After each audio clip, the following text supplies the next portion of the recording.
Finally tonight, Dolly Parton's longtime passion project, passing on the gift of reading. The NewsHour special correspondent for education, John Merrow, has the story.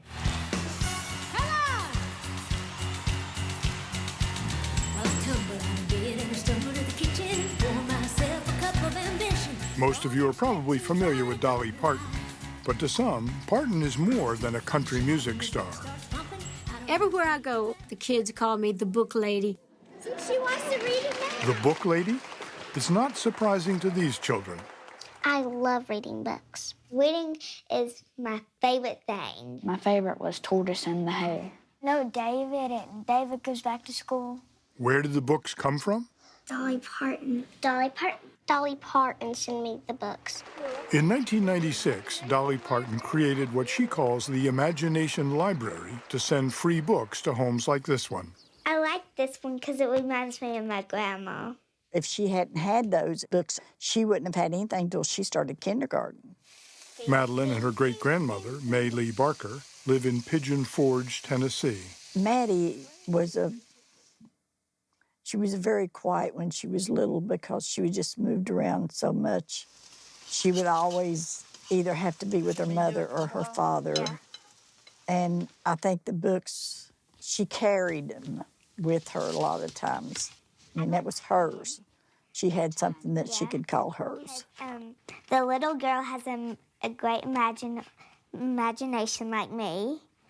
She thinks of a monster. It's a green monster right here. And the granny tells her not to worry. We send these books to them in their little name, with their name on it. They look forward to going to the mailbox. This is theirs. This is mine. So I am going to either learn to read it or I'm going to make somebody teach me how to read it. It all starts here at birth. At this hospital in her hometown of Sevier County, Tennessee, every newborn gets a free book. I've been here 3.5 years at LeConte in the labor and delivery, and I have given probably 500 books to new moms. Families in Sevier County can also sign up at the library. Each child receives 60 free books, one every month until age 5. It really started out as a very personal thing for me, and it was originally just meant for the folks in my home county because of my dad. There were not books in our house growing up, and my dad could not read nor write. It was a very crippling thing for him. My daddy was such a brilliant man. What started in one rural Tennessee county 17 years ago has spread to 1,400 communities across the United States, England, and Canada. Each affiliate raises money to pay for books and mailing, $2 each. The Imagination Library takes care of the rest, right here where it all began. Our belief was that oftentimes the most powerful things are the most simple things. David Dotson is president of the Dollywood Foundation. This international organization, with a $20 million budget, produces and distributes almost 700,000 books a month. I think what we are about is the emotional tie to books, that if children love something, they will continue to do it. Puff, puff, chug, chug with the little blue engine. Both of the girls are excellent readers, just ahead of where they should be in reading. Pick which one you want to read. I think it makes a big difference when you have this huge library of books. There's so much to choose from. I don't know that we would be able to afford to buy all of those books for our children. And it's nice to know that we don't have to make that decision.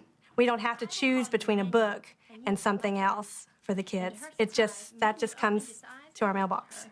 Then you look to the right and then to the left. The value of reading to children is well documented. Kids who have books in their homes and are read to regularly are more likely to succeed in school. We can definitely always tell if a child's been read to at home. Their vocabularies are so much larger. Rebecca Smock teaches pre-K at Pigeon Forge Elementary School. Tools, but what do you use with a hammer? To nail. Nails, that's right. I think if you see that literacy is a big deal at their house, then they're going to really, they just kind of embrace that more when they come to school. They're ready for it. Where's he sleeping? In the flower. In the flower. Back through the years I go wandering once again. The older I get, the more appreciative I seem to be of the Book Lady title. It makes me feel more like a legitimate person, not just a singer or an entertainer, but it makes me feel like I've done something good with my life and with my success. Dolly Parton's Imagination Library has now given children almost 50 million free books. One is